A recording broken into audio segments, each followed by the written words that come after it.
The night was heavy on the colony world. Cold wind moved across the metal roofs of small houses. Children slept while their parents whispered about food and survival. Everything felt quiet, almost too quiet. Then the sky tore open. A burning shape cut across the darkness, fire trailing behind it. An alien ship, broken and screaming, fell through the clouds. The ground shook as it slammed into the far ridge, sending a wave of light across the fields. The alarms cried through the colony. Men shouted, women pulled children close. Soldiers rushed to gather weapons. No one knew what was inside that ship, but they all feared one thing. It was the hunters. The monsters made by the overlords. Everyone had heard the stories. They were not beasts, not machines, not humans, but something in between. They were created for one reason only: to hunt humans from the wreckage. Smoke rose into the night sky. Flames painted the rocks red. For a moment there was silence. Then the sound of heavy metal boots touched the soil. Something was alive in the crash, and it was walking toward the colony. She appeared through the smoke, tall, armored, her eyes burning like two sharp knives in the dark. Her body was built for war, her mask glowing with alien symbols. She was made to kill. Every step she took left fear behind her. She carried weapons shaped from a science humans did not understand. The colony guards pointed their rifles, but their hands shook. Mothers pulled children away. Everyone whispered one word: hunter. She looked at them, her gaze scanning every face. Her orders were clear in her mind: destroy, terrify, break the human spirit. She had done it many times before on other worlds, but this time something was different. From the crowd, one man stepped forward. He was not a soldier, not a leader, not a fighter. He was an engineer named Eli. His clothes were dusty, his hands rough from fixing machines. But his eyes, steady and calm, did not look away from her. He did not hide, he did not beg, he did not fear. The crowd gasped. Eli, no, someone whispered. But Eli kept walking, slow and careful, his boots pressing against broken stone. The hunter tilted her head, confused. She was trained to hear screams, to see humans run. But here stood a man who refused. Her weapon rose, the barrel glowing. One shot could burn him to ash. Still, he walked closer. Eli's voice was calm, clear. If you came to kill me, then do it now, he said. His words hung in the cold night air. The guards held their breath. The children hid their faces. The hunter stared at him. Her finger hovered above the trigger. Her program whispered fire, but her mind hesitated. For the first time in her existence, a human was not afraid. And that fearlessness struck her harder than any weapon. Her chest tightened, her steps slowed. She lowered the weapon just slightly. The people could not believe their eyes. Eli stopped only a few steps away. He looked at her mask, then at the burning wreckage behind her. You're hurt, he said quietly. Indeed. Smoke leaked from a crack in her armor, sparks flashing across her arm. She ignored the pain, but she could not ignore the strange feeling rising inside her. Was this man mad, or did he know something she did not? And why did his calm voice feel stronger than all the screaming she had ever caused? The silence grew heavy. The colony waited for death. The hunter waited for fear. But only Eli stood tall, and in that moment, something inside her changed. A crack, small but real, appeared in the wall of her programming. She did not fire, she did not kill. She simply looked at him, searching. Eli whispered one more line, his voice steady. You don't have to be what they made you. The words struck her deeper than any blade. Her hand trembled on the weapon. The crowd was frozen. The night was silent again. But now the silence was not peace. It was the silence before something great, something dangerous. The story of the hunter and the fearless human had just begun. The colony slept with one eye open that night. No one dared to rest after the hunter appeared. Guards took shifts, weapons ready. Eyes scanning the shadows, families whispered in fear, praying she would not return. But Eli could not sleep. His thoughts stayed on the woman in armor. The creature built to destroy humans. She had not killed him, though she could have ended his life in one strike. Something in her eyes told him there was more than rage inside her. Something broken, something lost at dawn. Eli left the safety of the colony walls. People begged him not to go. You will die out there, they warned. But Eli only shook his head. If she wanted me dead, I would already be gone, he said. His calm voice gave no comfort, only confusion. The forest beyond the ridge was quiet. Ash from the crash still fell through the air. Birds stayed silent, as if even nature feared the hunter. Eli followed the trail of heavy boots pressed into the dirt. Each step pulled him deeper into danger, but he did not stop. He found her near the ruins of her broken ship. She stood among twisted metal and black smoke. Her armor hissed as sparks flickered from deep cracks. She was trying to repair her weapon with trembling hands, but her body betrayed her. A wound cut across her side, bleeding dark fluid that smelled like fire. She looked up when she heard him. Her mask glowed faintly, her voice sharp and mechanical. "You should not be here," she said. Her weapon lifted, but slower than before. Her strength was fading, yet her presence still shook the air with danger. Eli raised his hands but did not step back. "I came to see you," he said simply. The words confused her more than any weapon could. "You came to me?" she asked. Her voice cracked, almost human in its surprise. "Yes," Eli said. "You did not kill me. And I want to know why." The hunter froze. Her weapon heavy in her hands, she had no answer. Her training screamed that she should fire, finish the task, end the question. But her mind whispered silence. Why hadn't she killed him? Eli stepped closer. "You are wounded," he said. Pointing to her side, she turned slightly, ashamed to show weakness, but Eli did not mock her, did not laugh. Instead, he pulled a small kit from his bag. The tools of an engineer not made for war, but for fixing broken things. He knelt on the ground before her. "Let me help," he said. Her grip tightened on the weapon. The word help was foreign to her. She was built to hunt, not to receive kindness. Yet his voice had no fear, no lie. It was steady like stone. Slowly, she lowered the weapon. She did not know why she allowed it. She could crush him with one move, but she sat and let him work. Eli's hands were gentle, cleaning the wound. The strange black blood burned his skin, but he did not flinch. She watched him closely. Studying his every move, her mind raced. Why does this human care? Why does he not fear death? "You risk your life," she whispered. "Why?" Eli looked up, his eyes calm. "Because someone must show you that you are more than what they made you." The words sank deep into her, like light entering a place that had never seen the sun. For a moment, silence wrapped around them. Only the hiss of broken metal filled the air. Then a sharp sound broke the peace. From the trees, machines crawled out, silver drones with sharp claws sent by her masters. Their eyes burned red as they scanned the wreckage. They had come to recover the hunter and kill any witness. Her armor stiffened, her weapon charged. The hunter stood tall again, power returning with rage. She pointed her weapon at Eli, her voice sharp. "They will kill you," she said. Eli stood too, his hands shaking but his eyes steady. "Then let them try," he answered. The drone circled, weapons glowing. The hunter hesitated, torn between orders and choice. Her masters commanded her to destroy the human, but her heart whispered another path. Her weapon swung, not at Eli, but at the drones. A blast of burning light ripped through the first machine. Metal screamed as it fell. Eli shielded his eyes. Stunned, she turned to him, her voice low, almost human. "You are under my protection now," she said. The words shocked even herself. Eli nodded once, calm even as danger closed in. "Then we fight together," he said. And so the first true encounter began. Not hunter and prey, not enemy and victim, but something different. Something her masters had never planned. The hunter was no longer just a weapon, and Eli was no longer just a man. Together, they were the beginning of something new, and the world would never be the same again. The forest was no longer quiet. Smoke curled from the wreckage of the fallen drones, their metal bodies broken on the ground. The hunter stood tall, her armor glowing with heat, her weapon humming low like a wild beast ready to strike again. Eli stood at her side, his chest rising fast, his face pale, but his eyes still steady. For the first time, she had fought against her own masters. It felt strange, heavy, like chains snapping inside her mind. She looked at Eli, confused by her own choice. He looked back at her, not with fear, but with something else. Something she had never seen in human eyes before. Trust, but even as she stood, her weapon sparked. The hum faded, lights dimmed. The rifle in her hands trembled and hissed, then went silent. She raised it again, tried to fire, but nothing came. Smoke poured from its core. The weapon was dying. Her chest tightened. Without her weapon, she was weak. Without her weapon, she was not the hunter they had built. She dropped to one knee, clutching the gun like a wounded limb. A growl escaped her throat, low and angry. Eli stepped closer, his voice calm. "It's broken," he said.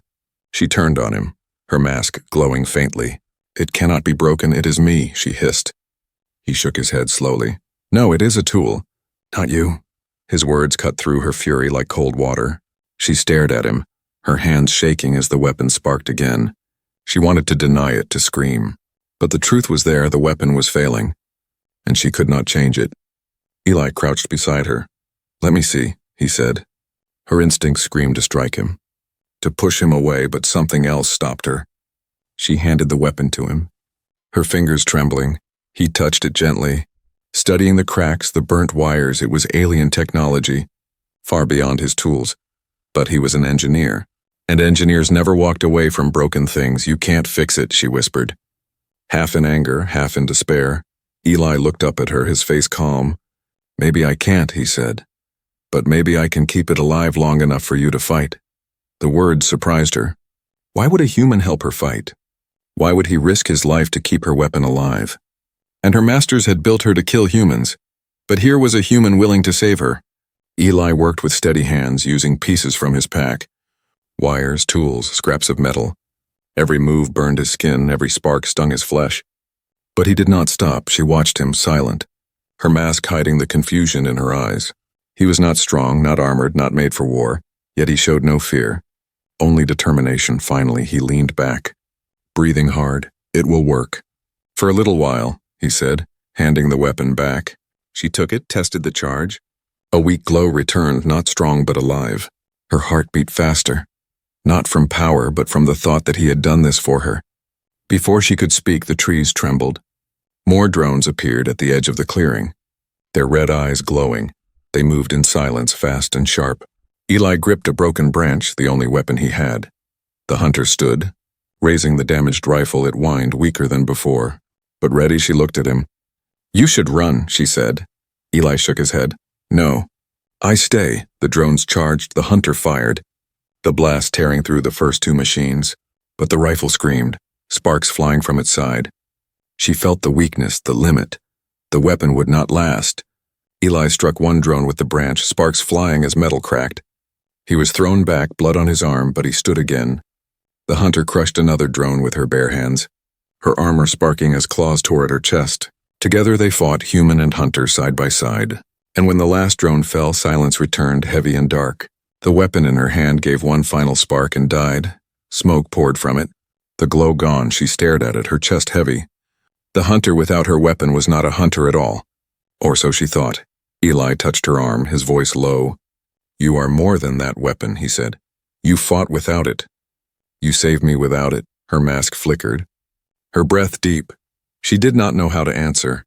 She had always believed she was the weapon, but Eli's words planted a seed. Maybe she was more. She looked at the dead drones, at the broken gun in her hand. Then she looked at Eli, bleeding but standing tall for the first time. She felt something strange, something dangerous, hope, but in the distance, a deep roar shook the forest. Not drones, not machines, but something larger. Her masters were coming, and this time, they would not send machines, they would come themselves. The hunter clenched her fists. The weapon was gone, but she was still here. And for the first time, she wondered if she could fight as more than a tool. Perhaps she could fight as herself. The night air was heavy with smoke. The wreckage of drones lay scattered across the forest floor, broken metal glowing faintly in the moonlight. Eli leaned against a tree, blood running down his arm, his breath sharp and uneven. The hunter stood beside him, her broken weapon hanging useless at her side. Her masters had seen the fight, she could feel it. The overlords never ignored failure, and she had failed to kill the human. The ground began to tremble. Leaves shook. Branches snapped. The sound of engines roared from above. Eli looked to the sky, his face pale but steady. The hunter raised her head slowly, her mask glowing. "They are coming," she whispered. Dark shapes fell from the sky, shuttles of black steel opening like jaws. From them poured soldiers, armored in the same alien design as the hunter. They carried rifles, blades, and claws, their eyes glowing with the cold light of obedience. They moved as one, an army of shadows, and all of them were coming for her. Eli gripped his wounded arm. "They want you back," he said. The hunter's voice was low, sharp. "They want me, and they want you dead." Her master's voices echoed in her mind. Cold commands, direct orders, return to the fold, kill the human. Obey. For a moment, she froze. The chains of her creation pulled at her mind. Obedience burned in her blood. But then she looked at Eli, standing weak but unbroken. He was bleeding, yet he did not fear. The chains cracked. She turned to him. "We must run," she said. Eli nodded once, no hesitation. Together, they plunged into the forest. The chase began. Branches tore at their clothes and armor. Roots tried to trip their feet, but behind them came the soldiers. Swift and merciless, blades cutting through trees, rifles firing bursts of burning light. The forest lit with explosions, fire spreading across the leaves. Eli stumbled, nearly falling. The hunter caught him with one arm, pulling him forward. Her body was built for speed, for endurance, but she had never carried another, never slowed herself for someone weaker. Yet she did now, without question. They ran until the ground dropped into a deep ravine. A river raged far below, black water foaming against sharp rocks. The soldiers closed in from behind, weapons raised. Eli looked at her. "Breathless, we jump or we die," he said. The hunter hesitated, her mask glowing in the dark. She was not made to leap blind into chaos. She was made to calculate, to hunt with precision. But Eli's eyes held no fear, only choice. "Together," he whispered. She gripped his hand and they jumped. The world spun as they fell, water roaring in their ears. They struck the river hard, cold tearing at their skin. Eli fought to rise, gasping for air. The hunter pulled him through the current, her strength carrying them to the far bank. They crawled onto the rocks, soaked, shaking, but alive above. Soldiers fired down into the water, but the current dragged the shots away. By the time they climbed the bank, Eli and the hunter had vanished into the dark trees. They walked for hours deeper into the wild. Eli's arm bled, his legs weak, but he did not complain. The hunter carried him when he faltered, her armor scratched, her body bruised. Yet she felt something new inside her. Not orders, not obedience, but purpose. At dawn, they reached the ruins of an old mining site. Broken towers of rusted steel rose from the ground like bones. The place was empty, long abandoned. The hunter led Eli inside one of the towers. He sank against a wall, pale but breathing. She tore fabric from her armor and bound his wound. Her hands were steady, though she had never done such a thing before. When his eyes closed in exhaustion, she stood at the edge of the ruin. She could feel them still hunting, their presence thick in the air. Her masters would not stop, not now, not ever. They would hunt until she was theirs again. Unless she broke them first. Eli stirred, his voice weak. "They won't stop, will they?" She looked down at him, her mask dim in the morning light. "No," she said. "They will chase us across this world, across every world until I obey, or I am destroyed." Eli met her eyes. "Then you can't keep running forever," he said. "You'll have to fight." The words echoed in her chest. Fight not as their weapon, but as her own being. She clenched her fists, the thought burning like fire from the trees. The sound of engines rose again. The overlords had found them. The chase was not over. It had only just begun. The hunter turned to Eli, her voice sharp and steady. "Stay close," she said. He nodded, pushing himself to stand. Together, they faced the rising storm, no longer hunter and prey, but two fugitives bound by something neither could name. And as the soldiers drew near, the hunter whispered to herself, "If I must fight, I will fight for my choice, not theirs." The mining ruins were silent. Rust clung to the walls. Broken machines lay half buried in dust. Eli sat against cold metal, his arm wrapped in cloth that was already dark with blood. The hunter stood at the entrance, her body still, her mask glowing faintly as she scanned the forest beyond. The soldiers had pulled back, but not far. She could feel their signal pressing against her mind, like chains tugging at her thoughts. Eli broke the silence. "They made you, didn't they?" he asked, his voice weak but steady. Her head turned, slow and sharp. His eyes did not look away. "You're not like them," he said. "You fight them, not for them." For a moment, she did not answer. Her programming told her to stay silent, to reveal nothing, but her voice slipped out low and hollow. "I was built to be their weapon," she said. "Made to hunt humans, kill without mercy, break your kind wherever you rise." Eli's face tightened, but still he did not show fear. "Then why am I alive?" he asked. The question struck her. Her fingers clenched against her armor, sparks flashing where her claws pressed too hard. She had no answer. She should have killed him, but she had not. Instead, she had fought beside him. Eli leaned forward. "They built you," he said, "but they did not build this choice." He tapped his chest. where his heart beat weak but strong. They gave you orders, but you chose to break them. The hunter's mask flickered. The glow dimmed for a moment. She remembered her creation. The cold halls of the overlords, the machines that shaped her body, the scientists who stitched alien design with something else. She had seen them harvest DNA, human strands stolen from prisoners of war.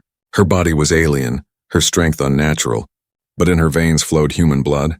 She looked at Eli, her voice softer now. "They mixed me," she said, "their science, your blood. Together." Eli's eyes widened. "So part of you is human," he whispered. The word echoed in her mind. Human. Her chest ached, as if the word itself had weight.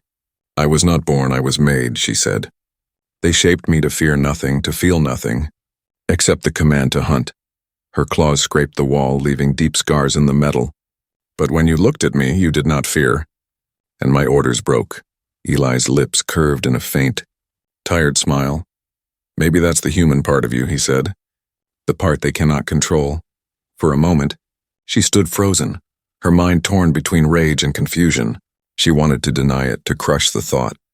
But deep inside something stirred. Not a program, not an order, but a question: what am I if not only their weapon? The silence shattered with a sudden noise. Engines roared outside the ruins, the sound of shuttles descending. The overlords had found them again. Eli tried to rise, but his legs shook. The hunter caught him, her arm strong under his weight. "They will not stop," she whispered. "Not until you are dead." "And I am theirs again." Eli met her glowing eyes. "Then we don't let them take you," he said. His voice was weak, but his courage was iron. The hunter felt it, burning against the cold chains of her creation. She stepped outside, scanning the sky. Dark ships floated above, their shadows cutting across the ruins. Soldiers marched in lines, their weapons sharp, their eyes empty. The hunter raised her claws, her broken weapon strapped across her back. This time she would not fight for them. She would fight against them. Eli watched from the tower, his hands trembling but his eyes wide. He had seen many battles from afar, but never one like this. A creation of the enemy standing alone against her own masters. The soldiers moved in, surrounding her. Their voices flat. "Return, asset," they ordered. "Obey, or be destroyed." The hunter's mask glowed bright, her voice sharp as steel. "I am not your asset," she said. "I am not your weapon," and with that she charged. Her claws cut through the first soldier, sparks flying as metal shattered. Her armor cracked under their strikes, but she moved with fury. Every blow she gave was not for the overlords, but against them she fought not because she was ordered, but because she chose. Eli felt his chest tighten. He wanted to run to her, to fight beside her, but his body was too weak, his blood too thin. All he could do was watch and trust. The battle raged through the ruins, walls fell, fires rose. The ground shook, the hunter roared, her voice echoing against the steel. And for the first time, she felt alive, not as a weapon, but as something more. When the last soldier fell, silence returned, broken only by her heavy breath. Her armor was scarred, her mask cracked, but she still stood. She turned to Eli, her claws dripping with sparks and blood. His eyes met hers, wide with awe. "You are not just their creation," he said softly. "You are free." The word wrapped around her like fire and ice. Free? She had never known freedom, but now, with Eli's voice steady in the ruins of battle, she began to believe it might be real. The ruins still smoked from battle. The hunter stood among broken steel and shattered soldiers, her mask cracked, her armor torn. Eli leaned against the wall, his face pale, blood soaking through the cloth on his arm. Yet his eyes never left her. He had seen her fight, not as a weapon for her masters, but as something more. As someone choosing for a moment. There was silence, then came the low hum of engines. Not from the sky this time, but from the ground. The hunter turned, her claws flexing. Shadows moved at the edge of the forest. Dozens of figures, rifles raised, armor patched with human colors. The colony guards had come. Eli tried to stand, his voice weak. "Wait, don't," but the guards pushed forward. Surrounding them, their captain stepped out. A tall man with scarred cheeks and hard eyes. He pointed his weapon at the hunter. "You," he said. "Step away from him." The hunter's mask glowed faintly, her voice sharp. "She is hurt," Eli said. "She saved me. She saved us." The captain's glare silenced him. "She killed dozens of our kind before tonight," the man said. "She was made to hunt us, and now you bring her here." Do you know what danger you've brought to our colony? Eli shook his head, his voice louder now. You don't understand, she fought them. Not us. But the guards only tightened their grips on their rifles. Fear burned in their eyes, and fear was stronger than Eli's words. One soldier grabbed Eli's arm roughly. Pulling him away from her, he cried out in pain, his wound tearing open again. The hunter's claws rose instinctively, her body ready to strike. But Eli's voice cut through her rage. Don't, please, he whispered. Not them! She froze, her claws trembling. The soldiers bound her with heavy chains, machines hissing as they locked around her armor. She could have broken free, torn through them like she had with the Overlord soldiers. But Eli's eyes begged her to stay still, so she did. The guards dragged her through the forest. The chains burned against her skin. Their weight heavy, Eli stumbled beside them. Blood dripping onto the ground, he tried to speak. But the soldiers silenced him. The colony gates rose ahead. Tall steel walls lit by watchtowers. The people inside gasped as they saw her. Chained, broken, yet still burning with power. The council of leaders gathered in the square. Old men, women with sharp eyes, voices filled with anger. She cannot stay, one shouted. She is death, she is danger, another cried. They will come for her. They will destroy us all. Eli stepped forward, his voice shaking but strong. She is not their weapon anymore, he said. She chose to fight them. She chose to protect me, the crowd muttered. Doubt thick in the air, the captain pointed at Eli. Your words mean nothing, you are blinded, boy. The council leader, a woman with cold silver hair, raised her hand. Give her back to them, she said. Maybe they will spare us if we return their creature. The crowd agreed, voices rising like a storm. Send her away, give her back. Save ourselves, the hunter stood silent. Her chains heavy, she had fought her masters. She had bled for freedom. And now the very people she had spared wanted her gone, wanted her destroyed, her chest burned, not with orders. Not with programming, but with anger sharp and alive. She could end this in one strike. Tear the chains, crush the council, silence their fear. It would be so easy. But then she saw Eli. His body weak, his face pale, yet his eyes steady. He shook his head slowly. Don't, he whispered. They don't see yet, but they will. The hunter's claws trembled. Betrayal cut deeper than any blade. She had saved them, and they would give her back to her masters. But Eli's eyes held her steady. He had believed in her when no one else did, and for him she chose to endure. The council ordered her locked in the old prison below the colony. Chains sealed her to the walls, heavy machines feeding on her strength. Eli tried to argue, tried to fight, but they forced him out. Stay away from the creature, the captain warned. She will destroy you. Hours passed in the cold dark. The hunter sat still, her mask cracked, her claws dim, but her mind was alive for the first time. She was not trapped by programming. She was trapped by choice. She could break free at any moment, but to do so would mean betraying the one human who still believed in her. Above, the colony prepared to send her back to the overlords. A signal lit the sky, calling the masters to take their weapon home. But in the shadows, Eli worked quietly. His face pale, his arm weak, but his heart stronger than steel. He would not let them give her away. Not after everything, and in the dark cell. The hunter whispered to herself, I am not their weapon, I am not their prisoner. When the choice comes, I will make it, and this world will know who I am. The colony square burned with torchlight. The council stood high on the platform, their faces hard with fear. Chains dragged across the stone as the hunter was brought up from the prison below. Her armor was cracked, her claws bound, her mask dim, but her eyes still glowed faintly through the shadow. Eyes that refused to bow. Eli fought through the crowd, his wound still bleeding, his steps unsteady. He shouted for them to stop, his voice raw. You can't do this, he cried. She's not their weapon anymore. But the council did not listen. The people watched with frightened eyes, too afraid to speak, too afraid to choose above. The night sky split open. Dark ships descended, massive and silent. Engines burned red like falling suns. The overlords had come, not drones this time. Not soldiers in small numbers, but an army. They had come to take their creation back and burn the colony to ash. The crowd screamed, scattering in panic. The council shouted orders. But no order could calm the storm in the sky. The ships opened, pouring down soldiers with glowing rifles. The air shook with the roar of engines and fire. The colony walls trembled, already breaking. The hunter lifted her head, her chains rattling. Her master's voices pressed into her mind. Return, obey, destroy the humans. The commands tore at her thoughts. Burning like fire in her skull, she dropped to one knee, her body shaking under the weight. But then she heard another voice. Not cold, not commanding, but human, steady, Eli. He pushed through the guards, his hands bloody, his voice fierce. You don't own her, he shouted at the sky.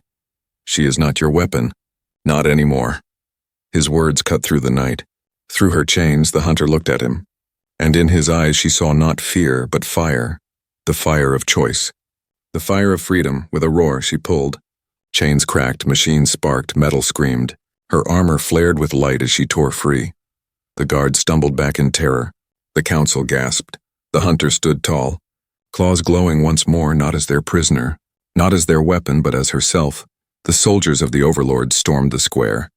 Rifles blazing, the hunter leapt forward, her claws tearing through the first wave. Sparks and blood flew as she moved. Faster than sight, Eli grabbed a fallen rifle, firing wildly, covering her side for the first time. The colony saw it with their own eyes. A human and a hunter fighting as one. The people watched in silence, then in awe. The fear in their faces shifted. For the first time, they did not see a monster. They saw a protector. The overlord commander stepped down from his ship.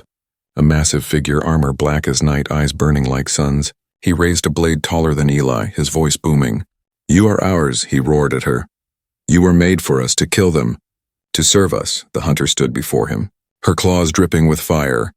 Her voice cut the air like steel. I was made, yes, but I am not yours, she said. I am not fear, I am not chains, I am free. The commander charged, his blade burning. The hunter met him with a roar, their clash shaking the square. Steel against claw, sparks against fire. Eli fired again and again, covering her back. Every shot a cry of defiance, every strike a choice. The battle raged, walls collapsing. Flames rising high, the commander struck her down. Her mask cracking, her body slamming into the stone. The crowd gasped, but Eli ran forward, standing between her and the blade. No, he shouted, his voice breaking. You will not take her. The commander laughed, raising his weapon. But the hunter rose, her claws piercing through his armor from behind. Her roar echoed across the burning colony with one final strike. She ripped him apart, the commander fell, sparks and blood spilling onto the stone. The soldiers froze, their leader destroyed. The ships above trembled, voices breaking in confusion. And then slowly they pulled back. Engines roared as the fleet turned, fleeing into the night sky. The overlords were not defeated forever. But they were broken tonight. Silence fell over the colony, broken only by fire crackling in the ruins. The people stared at the hunter, their faces pale, their eyes wide, but now there was no fear, only awe. Eli limped to her side, his hand resting on her scarred arm. She is not our enemy, he said, his voice steady. She is our ally, our proof that even what was made to destroy us can choose to protect us. The crowd bowed their heads, whispers spreading through the square. Protector, not prisoner, free, not weapon. The hunter stood in the firelight, her mask cracked, her claws glowing faintly. She looked at Eli, at the people, at the sky where her masters had fled, and for the first time she felt the word he had given her. Free but deep in the stars, the overlords watched, their eyes burned with rage. Their war was not over. This was only the beginning. And the hunter, once made to kill humans, now stood ready not as their weapon, not as their enemy, but as their nightmare.